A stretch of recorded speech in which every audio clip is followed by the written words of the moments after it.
Welcome to Atlanta Tarot. This is the tarot forecast for Scorpio for the month of November, including late October 2025. So happy birthday, Scorpio. It is your birthday time. So there's no need to describe your characteristics. You're very well aware. But this is the time of your image, how you project yourself into the world, anything you want to fix up about yourself, physically, mentally, spiritually. This is the time to do it. The first house is what you're in. So that's about that. So just have a really good birthday and just do what you have to do. How do you want to be seen? Project yourself. Okay, I'll just add in, please like, comment and subscribe to help me build my channel, and I would deeply appreciate it. Thank you very much. Right, let's get into your reading for your birthday. Energy around is the Eight of Cups. Maybe something here, Scorpio, somebody here, a relationship here you need to sort of step away from for now. Good time to do it too in your first house. It's like, yeah, let's do some spring cleaning.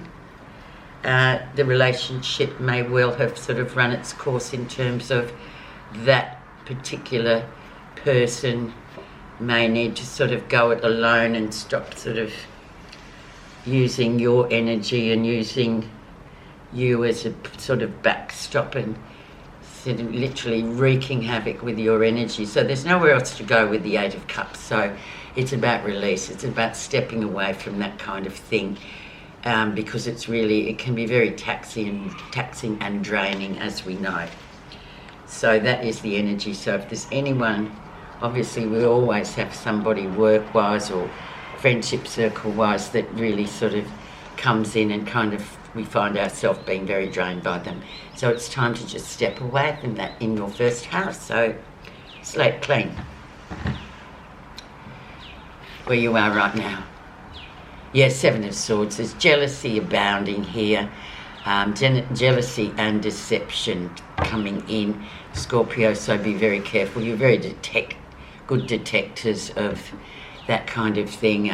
Anything intuitive, you can feel it from a mile off. So yeah, just be careful.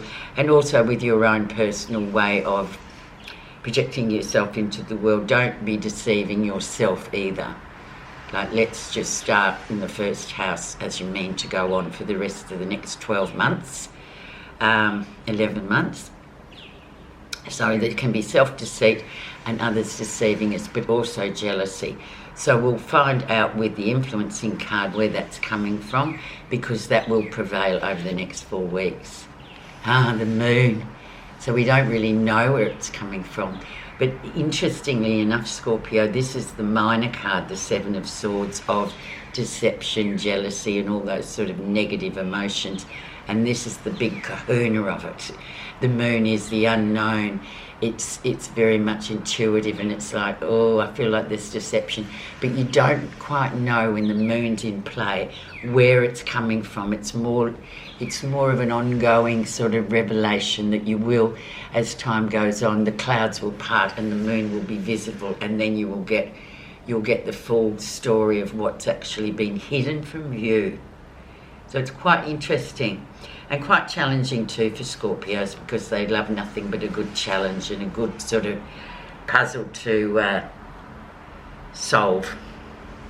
Okay, let's go into the past. So we're looking at September, October time. What was relevant then and still holds weight today. Yeah, Two of Swords. So very much a blockage time, and that makes sense because that's Libra time, it's air time, it's sort of the mental energy taking over the intuitive, which for you is always a bit of a battle. Yeah, so a bit of a blockage here.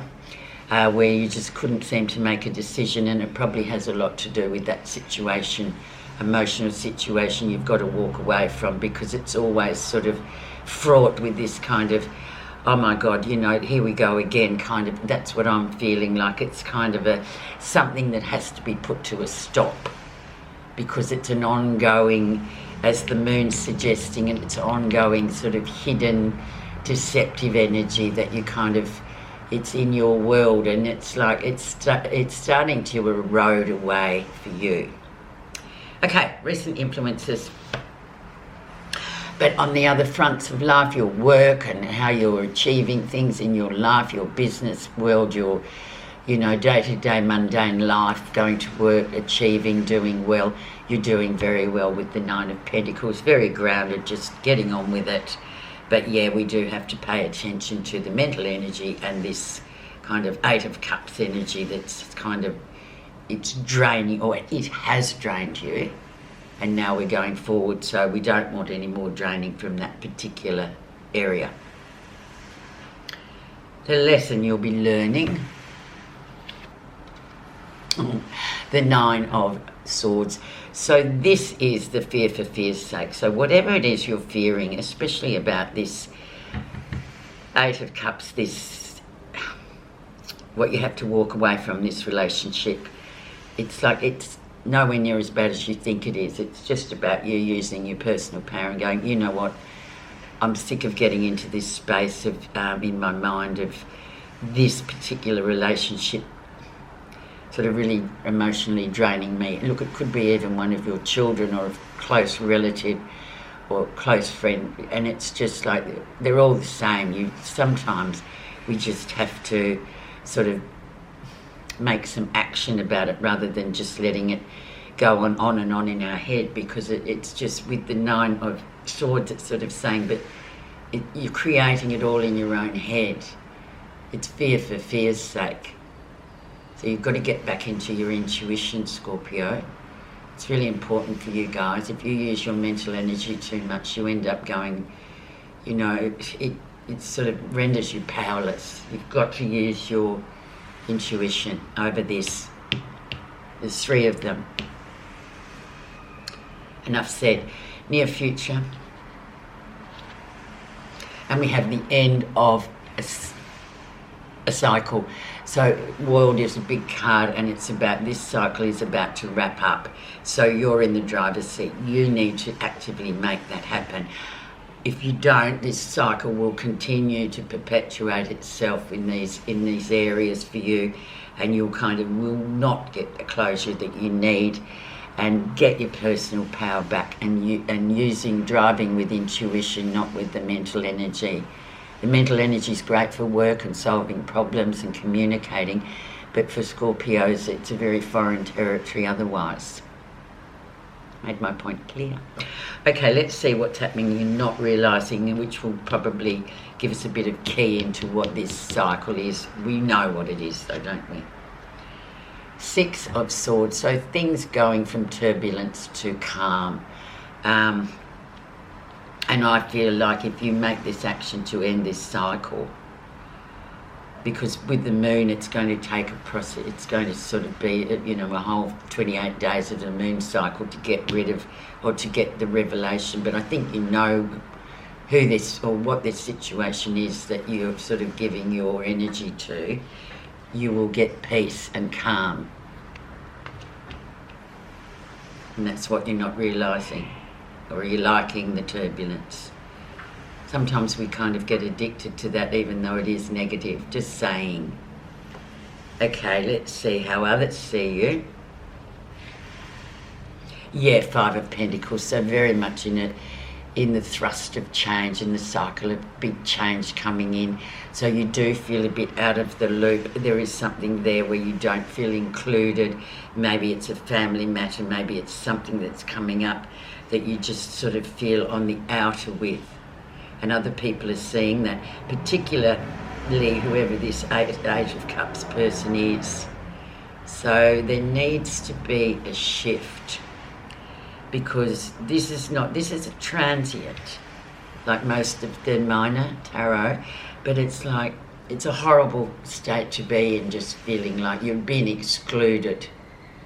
But sometimes we kind of choose to be excluded because we are trying to sort of face the challenge of what this sort of cycle has presented itself to us as.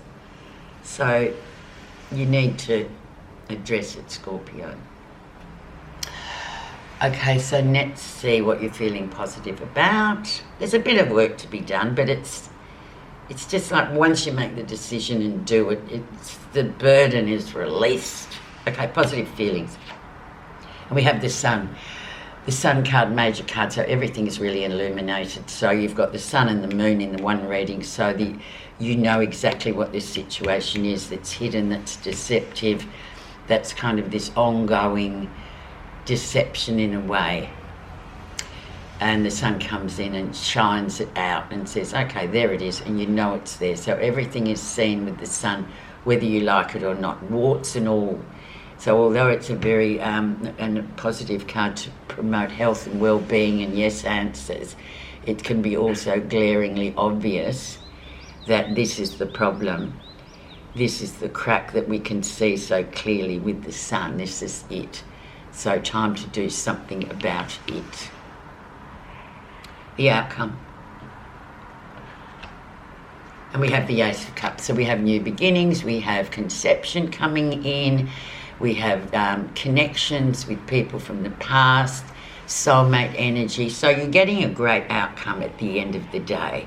But yeah, there is work to be done here, Scorpio, with these swords cards, 1, 2, 3, 4, and that doesn't kind of sit well with your intuitive energies. So I would suggest, even though it is your birthday time and it is a time of you, but these are just little bits and bobs that you've got to do some housekeeping on in order to sort of finish this cycle for once and for all with whoever this person is that's wreaking your energy off you, and you like, it's enough, but you kind of keep doing it because it's like, oh, it's my family, oh, it's this, it's that, but that's still sort of creating obstacles. Happy birthday, have a great time. Thank you for listening, thank you for subscribing, thank you for liking, and please comment. See you next time.